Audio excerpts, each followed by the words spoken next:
नमस्कार, आप देख रहे हैं व्हाइट पेपर और मैं हूं आपके साथ आशा सरमाल। चलिए कार्यक्रम की शुरुआत करते हैं। बड़ी अपडेट के साथ ही बताते चले कि कल कैबिनेट की मीटिंग होने वाली है और ये बैठक काफी अहम मानी जा रही है। और इसके साथ ही बड़ी अपडेट आपको बताते चले कि माना जा रहा है कि कई अहम मुद्दों पर चर्चा हो सकती है। युवाओं को राहत पहुंचाने के लिए रोजगार पर भी मंथन किया जा सकता है। जनता के साथ जो वादे किए हैं उन्हें पूरा करने के लिए रोड मैप तैयार किया जा सकता है। बिजली, पानी, सड़क जैसी मूलभूत सुविधाओं पर भी चर्चा हो सकती है। और जम्मू कश्मीर में 2023 के आर्थिक सर्वेक्षण में बेरोजगारी दर में गिरावट देखी गई थी, लेकिन 2019-20 में 6.7 से घटकर ये 2021-22 में 5.2 हो गई। और वहीं अक्टूबर-दिसंबर की बात करें तो 2022 के लिए यहां तिमाही शहरी बेरोजगारी दर 13.5% दर्ज की गई थी, जबकि राष्ट्रीय औसतन के हिसाब से 8.2% था। तो जम्मू कश्मीर सरकार के रोजगार निदेशालय के जो आंकड़े हैं उनके मुताबिक यहां 2024 की पहली तिमाही की जो रिपोर्ट है उसके मुताबिक राज्य में 3.52 लाख युवा बेरोजगार था। लेकिन उसके साथ आप देखिए किस तरह से अब काम करने की जरूरत है। इनमें से 1.09 लाख युवा ग्रेजुएट है, पोस्ट ग्रेजुएट है, जो राज्य के बेरोजगारों का 31% है। तो जम्मू कश्मीर से युवाओं की बेरोजगारी का ये आंकड़ा चौंकाने वाला है। जाहिर तौर पर बताते चले कि जिस तरह से रिपोर्ट आपके सामने रखी गई है, मामले आपको बताए गए कि रिपोर्ट किस तरह से कह रही है। रिपोर्ट कह रही है कि जम्मू कश्मीर में बेरोजगारी दर 23.1% है, जबकि भारत में ये सबसे ज्यादा आंकड़ा माना जा रहा है, जिसमें ग्रेजुएट, पोस्ट ग्रेजुएट जो युवा हैं वो शामिल किए गए हैं। तो बताते चले कि जम्मू कश्मीर सरकार के रोजगार निदेशालय के ये आंकड़े हैं, जिसके मुताबिक आपके सामने रिपोर्ट रखी जा रही है। 2024 की पहली तिमाही की रिपोर्ट के मुताबिक राज्य में इस तरह से, क्योंकि अभी भी जम्मू कश्मीर यूटी है तो जाहिर तौर पर इस पर काम करना जरूरी था। तो कल कैबिनेट की बैठक होगी, कई अहम मुद्दों पर चर्चा हो सकती है। मूलभूत सुविधाओं को लेकर यहां मंथन हो सकता है, लेकिन सबसे बड़ा बेरोजगारी का जो मुद्दा है उसे उठाया जा सकता है और उस पर किस तरह से काम करने की जरूरत है, इस पर चर्चा की जा सकती है। चलिए पैनल की ओर बढ़ जाते हैं। आदर्श गुप्ता हैं हमारे साथ, वरिष्ठ पत्रकार हैं, बहुत बहुत स्वागत जुड़ने के लिए। सोहेल काजमी है हमारे साथ, वरिष्ठ पत्रकार हैं, आपका भी बहुत बहुत स्वागत। उनके साथ बीजेपी पार्टी से प्रमोद कपाही हमारे साथ हैं, आपका भी बहुत बहुत स्वागत जुड़ने के लिए। नेशनल कॉन्फ्रेंस पार्टी की तरफ से अभी इस मुद्दे पर बोलने के लिए पूरी तरह से मना कर दिया गया, लेकिन फिलहाल एक्सपर्ट्स हमारे पास बैठे हुए हैं, इन्हीं से चर्चा करेंगे कि आखिर कल जब यहां कैबिनेट के अंदर मीटिंग होती है तो किस तरह का रोड मैप तैयार किया जाएगा। आदर्श जी, सबसे पहले मैं आप ही के पास आऊंगी। कल की बैठक काफी अहम है, हर किसी की नजर उसी पर टिकी हुई है, लेकिन माना यह जा रहा है कि फोकस अनएम्प्लॉयमेंट पर किया जा सकता है। नमस्कार आशा जी और सभी दर्शकों को मेरी तरफ से नमस्कार। बिल्कुल ठीक कह रहे हैं आप, कल की बड़ी अहम कैबिनेट मीटिंग होने जा रही है, क्योंकि पहली मीटिंग जो है श्रीनगर में हुई थी, तो तब भी उन्होंने अपनी मैनिफेस्टो में जो कहा था सबसे पहली मीटिंग में बात करेंगे कैबिनेट मीटिंग में, तो वही उन्होंने किया। अब जहां तक आपने रोजगारी की बात की, पिछले 4-5 साल से आप देख रहे हैं जिस तरह से जम्मू कश्मीर में जिस तरह से पोस्ट वेकेंट्स होती जा रही हैं उसको भरी नहीं जा रही। तो कुदरती बात है, जब आपकी खाली पोस्टें होती रहेंगी, खाली पद पड़े रहेंगे तो नई भर्तियां नहीं करेंगे तो बेरोजगारी तो बढ़ती ही जाएगी, उसमें तो कोई शक नहीं है। और उसकी तरफ सरकार का ध्यान है, क्योंकि इस वक्त इस चुनाव में सबसे ज्यादा युवाओं का जो एक निगाह थी उनकी तरफ, जो युवा जिन्होंने सरकार बनाई या दूसरे लफ्जों में कह सकते हैं, क्योंकि आपने देखा कि सबसे ज्यादा युवा ही बाहर निकले थे सरकार पर चुनावों के दौरान में। तो सरकार की नजर भी इस दृष्टि इसी की तरफ पड़ी हुई है कि युवाओं को किस तरह से उनको उनका नौकरियां दिलवाई जाए, उनके रोजगार का इंतजाम किया जाए। तो कैबिनेट में एक अहम मसला रहेगा, नौकरियों का मसला तो रहेगा, लेकिन इसके साथ साथ भी बहुत सी दूसरी चीजें भी हैं। जिस तरह से इन्होंने पहली के मीटिंग में कहा है, बिजली के लिए बात कही है, बिजली की फ्री करने की 200 यूनिट की बात कही है, वो भी है। और जम्मू को, खासकर जम्मू को लेके उन्होंने डेली बेजर्स और एक स्टेटमेंट भी दी कि डेली बेजर्स के बारे में हम उनको रेगुलराइज करेंगे और परमानेंट करेंगे। मैं भी इसके ऊपर भी कोई एक बड़ा फैसला आ सकता है। और जम्मू का, चूंकि इसके बाद बजट सेशन है, बजट के ऊपर भी बात की जा सकती है।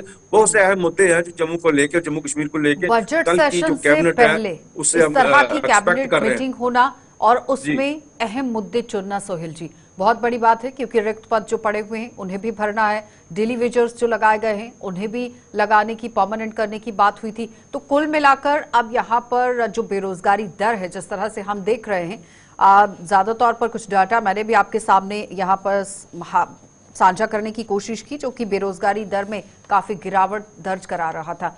क्या लगता है कि कौन से ऐसे स्टेप्स अब सरकार को उठाने की जरूरत है कि जल्द से जल्द युवाओं को राहत मिले, लोगों को राहत मिले? क्योंकि मैनिफेस्टो के अंदर आप लेकर तो आए, अब काम करने का समय आ गया है।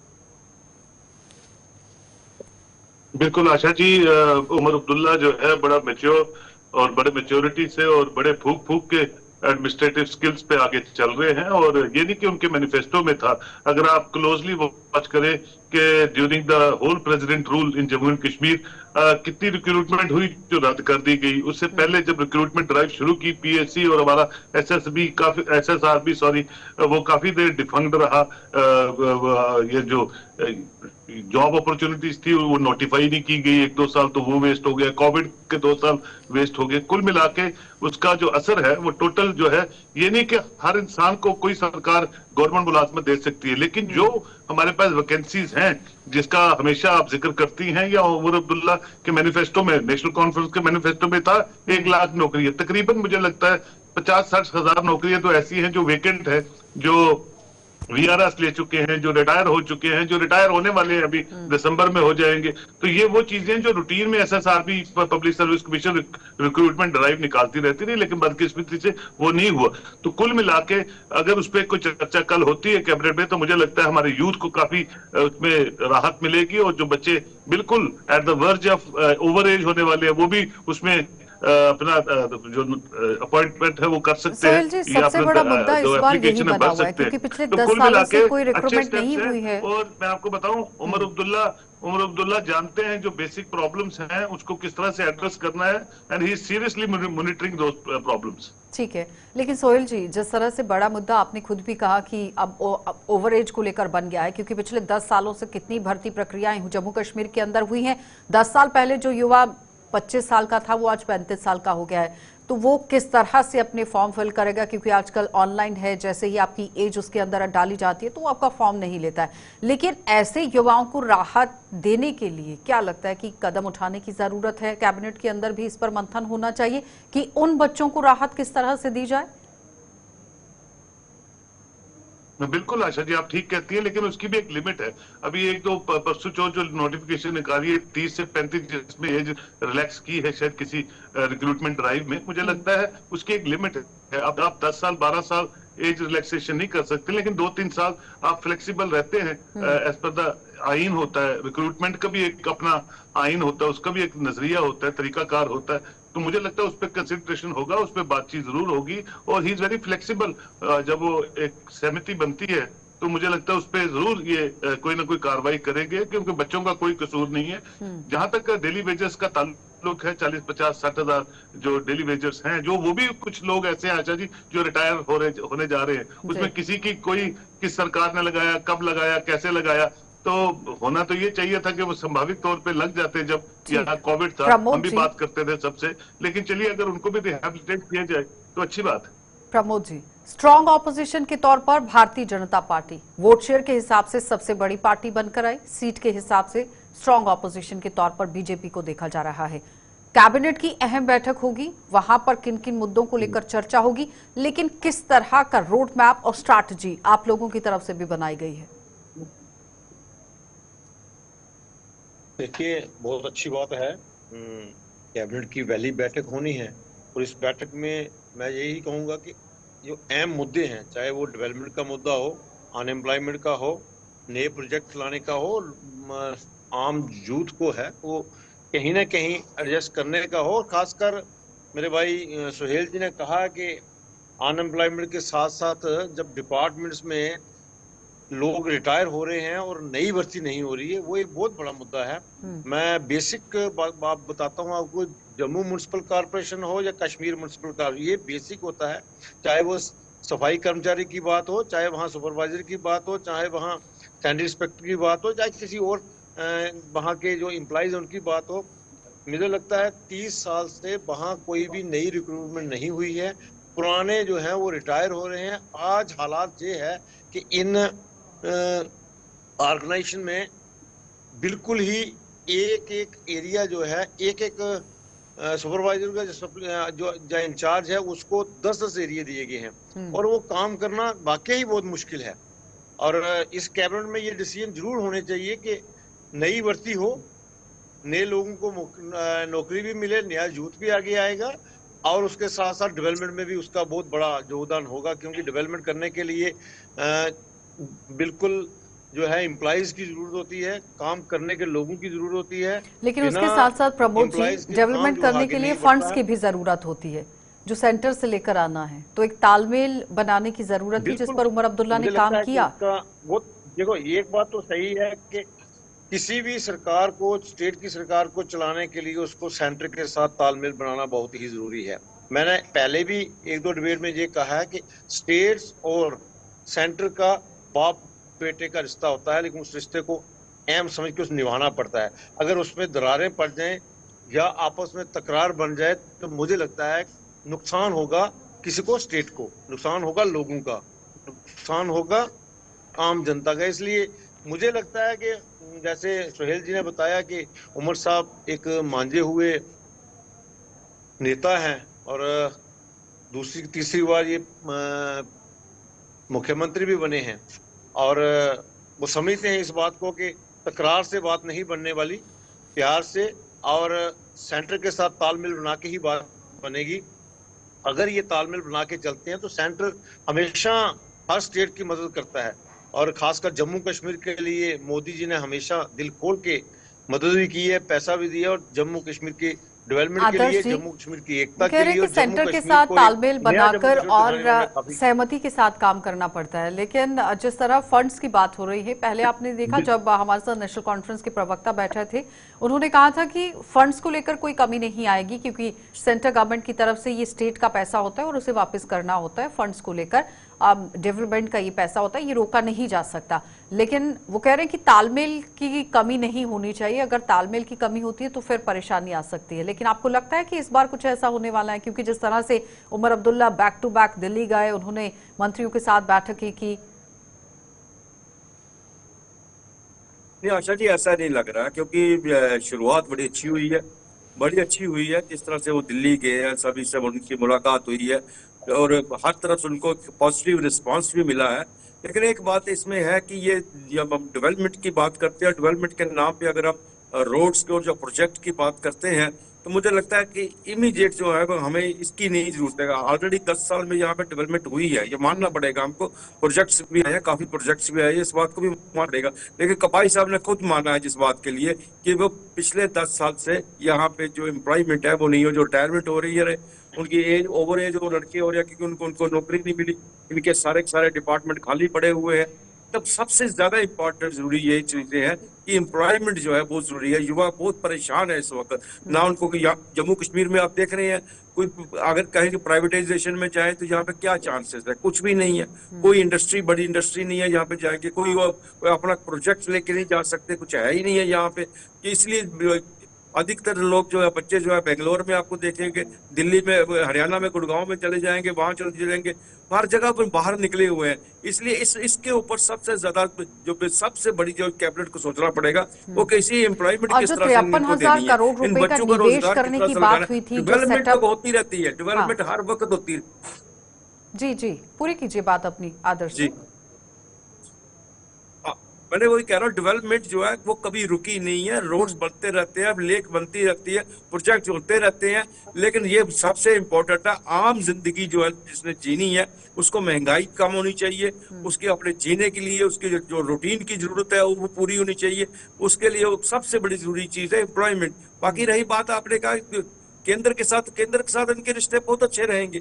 ये दिखावे के तौर पे कुछ भी बाहर कर ले, इनके बहुत अच्छे रिलेशन है, फंड्स की भी कमी नहीं आएगी। और ना ही मुझे लग रहा है कि दिल्ली की तरह यहाँ पे नेशनल कॉन्फ्रेंस पार्टी ने 87 का समय भी देखा है, 89 का भी देखा है, 90 का भी देखा, 96 का भी देखा, 2002 का समय भी देखा है और बहुत बेहतरीन तरीके से उन्होंने अपनी सरकार को सेटल भी किया है। बहुत बेहतर से जानती नेशनल कॉन्फ्रेंस के किस तरह से पटरी पर सारे काम को लाने के सामने रखना चाहती हूँ, जिसमें 16 नवंबर 2024 को एक डिटेल सामने आती है, जिसमें centre for monitoring Indian economy की रिपोर्ट CMI का जो डाटा है वो ये कहता है कि जम्मू कश्मीर में बेरोजगारी की दर जिस तरह से 23.1% है, तो 2023 में यहाँ अंतिम तिमाही में जो बेरोजगारी दर थी, ये ग्रेजुएट और पोस्ट ग्रेजुएट की संख्या में 10,000 का इजाफा हुआ है।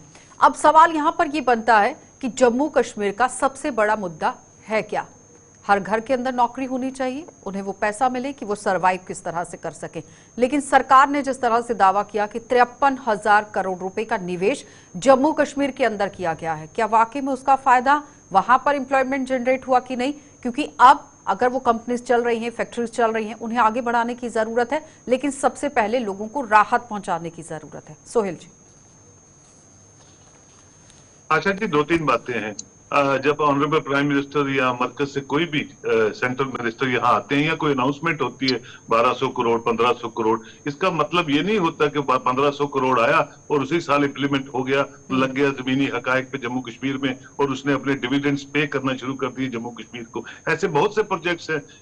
जब उमर साहब पहली बार सरकार में थे, मुझे याद है सेंट्रल स्पॉन्सर्ड स्कीम में जब ई टेंडरिंग वर्ड शुरू हुआ पूरे भारत में, जम्मू कश्मीर में भी ई टेंडरिंग वर्किंग शुरू हुई, तो 2700 करोड़ के करीब ऐसे प्रोजेक्ट्स थे जिनको टच नहीं किया गया और वो बिल्कुल 31 मार्च को वेस्ट हो गए और वापस मरकज को चले गए। ऐसे बहुत से प्रोजेक्ट्स ऐसे हैं जो धूप ही नहीं देखते हैं काम की शुरुआत की। तो बहुत से प्रोजेक्ट्स ऐसे अभी जो मेन इंपॉर्टेंट जो उमर अब्दुल्ला ने ऑनरेबल फाइनेंस मिनिस्टर सीतारमन जी को डेफिसिट एक बजट दिया जिसमें 6,000 करोड़ की उन्होंने मांग की है, उस डेफिसिट को जो पिछले 7-8 सालों में बन गया है जम्मू कश्मीर में, तो उन्होंने श्योर किया हाँ ये 6,000 करोड़ हम जरूर आपकी आर्थिक मदद करेंगे जो जिस डेफिसिट की आप बात कर रहे हैं। देखिए ये आंकड़े हमारे पास जो एनुअल एलोकेटेड बजट थी जो लास्ट सरकार लास्ट लेग पे थी 2018 में, वो कुछ 8,400 करोड़ का एनुअल बजट था जो हर साल हर स्टेट को एलोकेट होता है। और मुझे लगता है कि जो निटिग्रिटीज हैं जम्मू कश्मीर की, जिस पेस ऑफ डेवलपमेंट की बात आप कर रहे हैं या एम्प्लॉयमेंट जनरेशन की बात कर रहे हैं, जो यूनिट्स प्राइवेटाइज की बात आप कर रहे हैं, ऑन ग्राउंड अभी वो बने नहीं ना चले हैं। जब चले ही नहीं, बने नहीं, तो एम्प्लॉयमेंट कहां से जनरेट करेंगे? ये बोलना भाषणों में चीजें और होती हैं, ऑन ग्राउंड उन चीजों का फायदा लोगों को कितना पहुंचता है ये देखना जो है, ये देखना कंपेयर करना बड़ा इंपॉर्टेंट होता है। अब नेशनल कॉन्फ्रेंस के लिए रहने वाली है सोहेल जी, क्योंकि फुल मेजॉरिटी में इस पर नेशनल कॉन्फ्रेंस है। देखिए सवाल तो नेशनल कॉन्फ्रेंस से ही दागे जाएंगे। बिल्कुल, देखिए चैलेंजेस बहुत हैं उमर रेड सरकार को। अब विंटर जोन शुरू हो गया मैम, और श्रीनगर में विंटर से हजारों प्रॉब्लम तो वैसे ही शुरू हो जाती हैं। जो स्नो बोर्ड एरियाज हैं वो कट पट जाते हैं, बहुत से चैलेंजेस हैं। अनएम्प्लॉयमेंट सबसे बड़ा चैलेंज है, उसको स्ट्रीमलाइन करना, पब्लिक सर्विस कमीशन को, एसएसआरबी को एक रूटीन में अपनी फंक्शनिंग करने देना, और जो चीजें जहां तक हैं जो रिक्त पोस्टें हैं उनको फिल करना। देखिए मैंने नहीं पहले ही कहा कि हर बच्चे को आप नौकरी नहीं दे सकते, लेकिन आप जॉब एवेन्यूज को क्रिएट जरूर कर सकते हैं। वो तभी हो सकता है जब आपकी मंशा सीरियस हो, आपका डिसीजन मेकिंग पावर स्ट्रांग हो, और आपके साथ आपके जो सहयोगी हैं, खासकर अपोजिशन के जो 28 लोग हैं, वो सहमति बनाए और जम्मू कश्मीर को अच्छे पेस पे आगे लेके चले। वो कह रहे हैं कि किसी भी तरह की अगर स्ट्रैटेजी सरकार बनाती है उसमें अपोजिशन की सहमति और साथ में काम करना ये बहुत जरूरी रहेगा।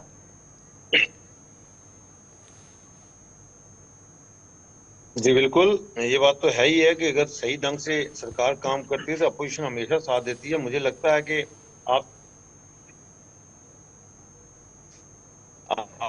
सबको ज्ञात होगा कि भारत सरकार जो है हमेशा अपोजिशन को साथ लेके आगे बढ़ना चाहती है, और इसी प्रकार जम्मू कश्मीर के उमर साहब सीएम बने हैं तो उनके पास ये बात तो है ही, तालमेल तो उनको भी रखना पड़ेगा। कुछ ऐसे इश्यूज हैं जिसमें आपस में टकराव हो सकता है, उन इश्यू को छोड़कर डेवलपमेंट की और एम्प्लॉयमेंट के जो इश्यू हैं उसको देखना चाहिए।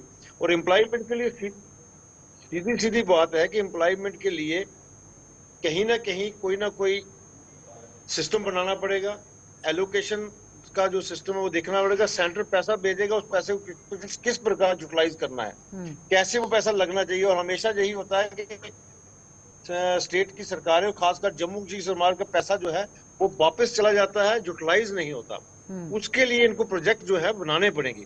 अगर ये अच्छे प्रोजेक्ट देके बनाते हैं उसमें एम्प्लॉयमेंट में भी फर्क पड़ेगा, एम्प्लॉयमेंट भी बढ़ेगी, क्योंकि प्रोजेक्ट बड़े बड़े आएंगे, उसमें लोगों को नौकरी मिलेगी। मैं मानता हूँ कि सरकार पूरे तरीके से हर एक घर में नौकरी नहीं दे सकती, लेकिन जब बड़े बड़े प्रोजेक्ट आते हैं, बड़ी बड़ी स्कीम्स आती हैं, और उसमें क्या होता है कि लोगों को, यूथ को काम मिलता है, और वो चाहे प्राइवेट दायरे में मिलता है, वो यूथ जो है देखिए, जम्मू आज आप कश्मीर कितनी में भी बातें टिकेगा। कर लें, ये लेकिन बात आज सही है कि हर जम्मू घर की कश्मीर में डिमांड, हर शख्स की डिमांड ये है कि रोजगार होना चाहिए। घर के अंदर अगर कोई खाने पीने की चीजों के लाले देखिए पड़े हुए हैं तो फिर समझ लीजिए कि सरकार किस तरह की है। आदर्श जी, जिस तरह से कपाही जी कह रहे हैं कि बजट तो बता दिया गया कि 6,000 करोड़ रुपए बजट की पेशकश की गई है, ग्रीन सिग्नल भी आया, लेकिन फंड्स लैप्स नहीं होने चाहिए, समय रहते वो खर्च भी होने चाहिए। तो उसके लिए टीम का एक्टिव होना जरूरी रहेगा, कैबिनेट के अंदर जो टीम है। अच्छा जी, बड़े बड़े प्रोजेक्ट्स की बात करते हैं, बड़े बड़े प्रोजेक्ट्स यहाँ पे आए भी हैं, बड़े बड़े प्रोजेक्ट्स में यहाँ पे लगेंगे भी, भविष्य में भी और भी बहुत से आएंगे। लेकिन सबसे बड़ी बात यह है, मुझे भूख आज लगी और खाना मुझे कहेंगे आपको 2 साल के बाद मिल जाएगा, जब प्रोजेक्ट कंप्लीट हो जाएगा तब आपको खाने के लिए कुछ दिया जाएगा, तो वो तो चलेगा नहीं।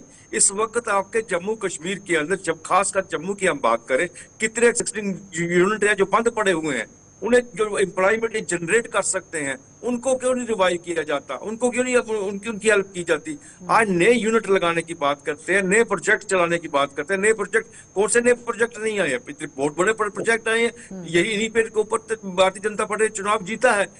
एम्स आया है, IIM आया है, ये आया है, वो आया है, इन्हीं प्रोजेक्ट्स में है। इन्हीं प्रोजेक्ट के बाद कितनी एम्प्लॉयमेंट मिली जम्मू के लोगों को, वो आपके सामने है, डाटा आपके सामने बता रहे हैं आप बार बार क्या मिला उनको। आज भी लोग यहाँ पे बेकार बैठे हुए हैं, किसी को काम मिल ही नहीं रहा है। बाहर के लोग हैं वो आके काम ले जा रहे हैं, बड़े बड़े ठेकेदार बाहर के आ रहे हैं। आपके यहाँ एक प्लम्बर तक नहीं जम्मू का मिल सकता, आपके यहाँ एक ठेकेदार नहीं मिल सकता। तो ये बड़े बड़े प्रोजेक्ट पर नामी बात है।